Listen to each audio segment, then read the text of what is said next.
भरतपुर से आने वाले माननीय सदस्य डॉक्टर सुभाष गर्ग द्वारा भरतपुर में लोहागढ़ फोर्ट निवासियों को स्थानीय प्रशासन द्वारा नोटिस एवं धमकी के संबंध में मामला उठाया गया।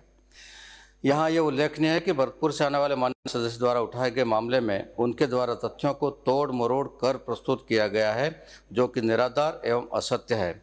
क्योंकि भरतपुर में लोहागढ़ किले के अंदर जो लोग निवास कर रहे हैं उनको सड़कें चौड़ी करने के नाम पर जिला प्रशासन द्वारा किसी भी प्रकार के नोटिस जारी नहीं किए गए हैं।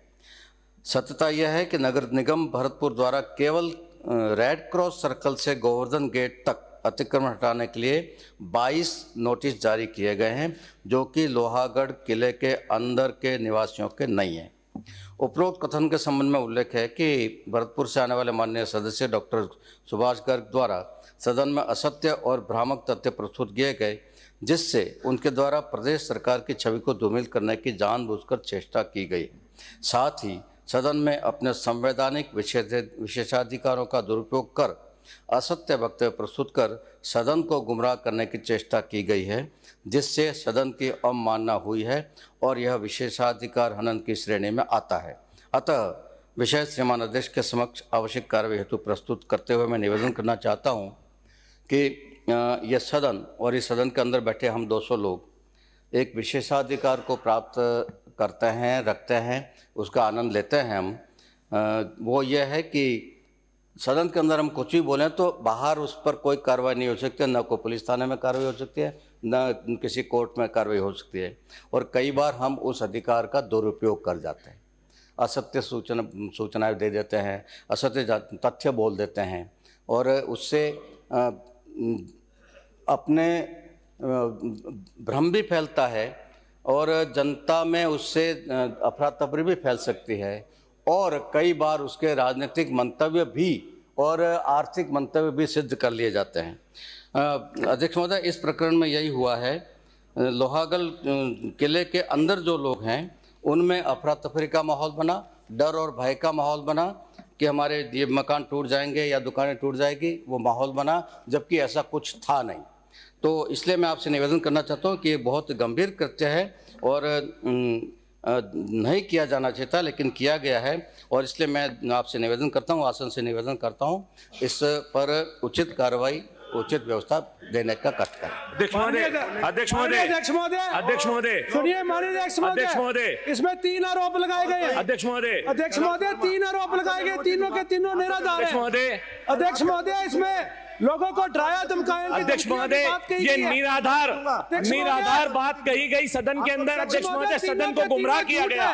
3 बातें की है, तीनों झूठ है। इन्होंने कहा कि वहां डराया धमकाया गया, सदस्य बोलेगा, एक भी नोटिस सरकार ने जारी नहीं किया। अरे माननीय सदस्य, माननीय सदस्य, एक सदस्य, मैंने कैलाश वर्मा का नाम पुकारा है, फिर इधर से पुकारूंगा, आपका ही पुकारूंगा। माननीय अध्यक्ष महोदय, आपको ही पुकारूंगा, अवसर दूंगा। सरकारी मुख्य सचेतक महोदय द्वारा जो बात सदन के अंदर रखी गई, मामला बिल्कुल गंभीर है। जिस तरीके से भरतपुर से आने वाले माननीय सदस्य ने नियम 50 के अंतर्गत जो यहां पे बात प्रस्तुत की, वो ये बात बिल्कुल सही है कि जानबूझ के ऐसा तथ्यों को छिपा के प्रस्तुतिकरण किया गया। प्रसंगत मामले में उक्त तीनों बिंदु पहलू साबित हो रहे हैं।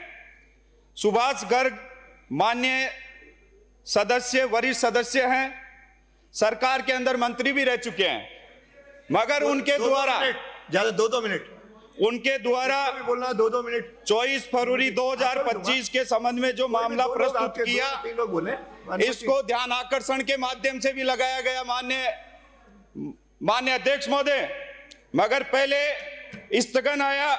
विषय की गंभीरता को ध्यान में रखते हुए आसन ने उन्हें 24 फरवरी 2025 को 2 मिनट बोलने की अनुमति दी। अनुमति इसलिए दी कि मामला गंभीर है, मगर माननीय सदस्य ने जिस तरीके से इस मामले को तोड़ मरोड़ के जानबूझ के स्थानीय लोगों के अंदर भय व्याप्त करने के लिए और अखबारों के अंदर झूठी सुर्खियां बटोरने के लिए वहां के स्थानीय लोगों के अंदर जो भय व्याप्त हुआ है, मैं इस मामले की निंदा करता हूं और माननीय माननीय अध्यक्ष महोदय, आपसे संरक्षण या तो चाहता वो या ये हूं आप कि तय इस कर लो। मामले के अंदर कठोर और गंभीर कार्रवाई करते बोलना, हुए आपको अनुमति 2 इसके मिनट, अंदर व्यवस्था आप 2 प्रदान मिनट। की जाए।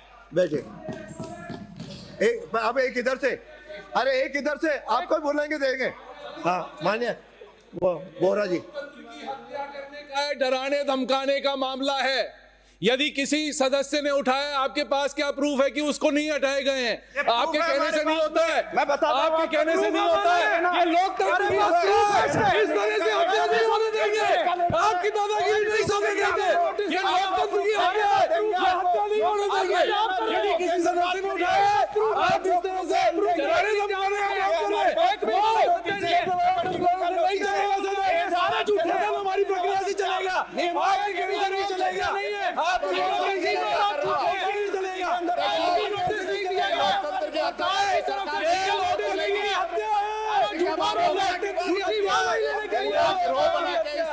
प्रकार का कोई नोटिस नहीं चलेगा। झूठा मामला नई परिपाटी आप हत्यारे हैं, बीजेपी वाले हत्यारे। आपके आम झूठा मामला तो विषय आएगा, एक एक करके बोलेंगे तो विषय आएगा। मैंने बोरा को अनुमति दी है, उनको बोलने, उसके बाद इधर का एक बोलेगा, 2-2 लोग बोल दीजिए। ऐसे तो कोई आवाज ही नहीं उठा पाएंगे। वातावरण 2-2 बोल लीजिए। यहाँ ये माननीय सदस्यों का विशेषाधिकार हनन हो रहा है, फिर तो माननीय सदस्य कोई बात ही नहीं उठा पाएंगे यहाँ पे। ये क्या बात होगी भाई? यानी आप हमारी आवाज दबाना चाहते हो, हम कोई मामला ही नहीं उठा पाए। ये तो बात अध्यक्ष जी इसमें आपका संरक्षण चाहिए। देखिए, ऐसा कोई पहली बार ऐसा मौका नहीं है, इस प्रकार से आवाज यहाँ पे उठती है।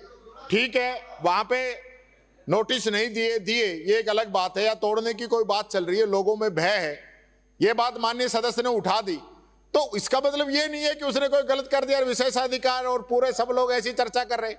क्या ऐसा आज से पहले इस विधानसभा में कोई वाक्या नहीं आया? माननीय अध्यक्ष जी, आप स्वयं इस आसन पे विराज रहे, आपके द्वारा भी कई बार अजमेर की इस प्रकार की समस्याओं को उठाया गया है।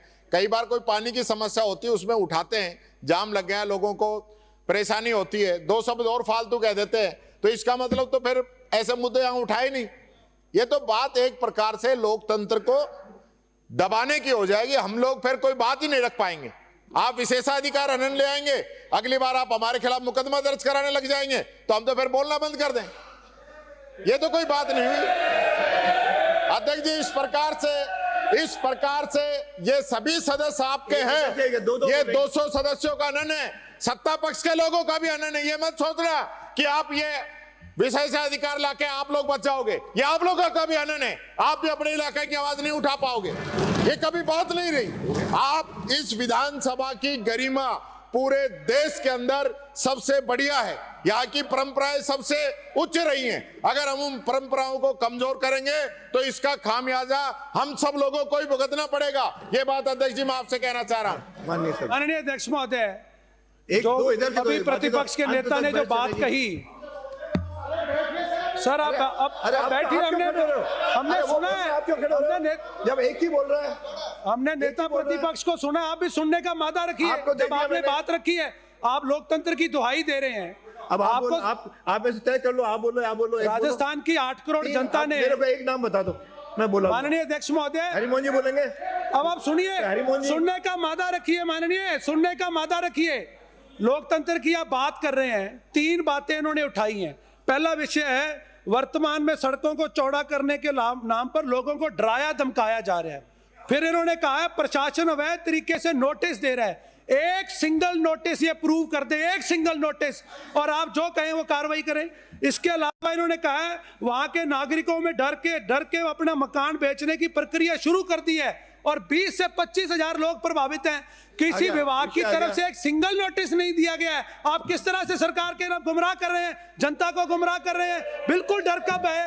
एक जिम्मेदार व्यक्ति, सर एक मिनट, एक जिम्मेदार व्यक्ति, वहां का निर्वाचित विधायक वहां लोगों को गुमराह कर रहा है कि आप डराया धमकाया जा रहा है। एक नोटिस नहीं दिया गया। माननीय सदस्य, आपका विषय आ गया। माननीय अध्यक्ष महोदय, ये लोकतंत्र की हत्या करने का प्रयास है और मुझे लगता है कि माननीय डॉक्टर सुभाष गर्ग जी का जो दल है, ऐसा लगता है वो आपके राजनीतिक समझौते से अलग हो रहा है, तो आप बदले की भावना से ये काम कर रहे हो। आप बदले की भावना से ये काम तथ्यों पर बात करेंगे तो मान्यवर अरे बैठे माननीय सदस्य, जब मैंने एक को आपको अनुमति दे दी, दोबारा खड़े होने की आवश्यकता नहीं है। मान्यवर, ये सदन हमेशा अपनी अपनी बात कहने को उद्युक्त रहता है और अनेक बार ऐसी बातें भी आती है जो तथ्यों से मेल नहीं खाती, चाहे वो सरकार के मंत्री जी का जवाब हो, चाहे किसी प्रश्न लगाने वाले का हो। इसका मतलब ये नहीं है कि आप प्रिविलेज मोशन ला करके, माननीय मुख्य सचेतक महोदय, ये भैरव सिंह जी भी यहाँ विपक्ष के नेता के रूप में काम किया है, जिन्होंने उपराष्ट्रपति बने हैं। ऐसी किसी बातों को उन्होंने खुद ने कई बार उठाया है और हमको परिचय दिया है, प्रोटेक्शन दिया है कि आप इस सदन में इन प्रकार की बातें उठाओ। आप मुंह बंद करना चाहते हैं। मेरा आपसे विनम्र अनुरोध और प्रार्थना है, अध्यक्ष महोदय, कि आप स्वीकृति न दें और भविष्य में लोकतंत्र को खतरे करने की जो चेष्टा कर रहे हैं उनको आप रोकें।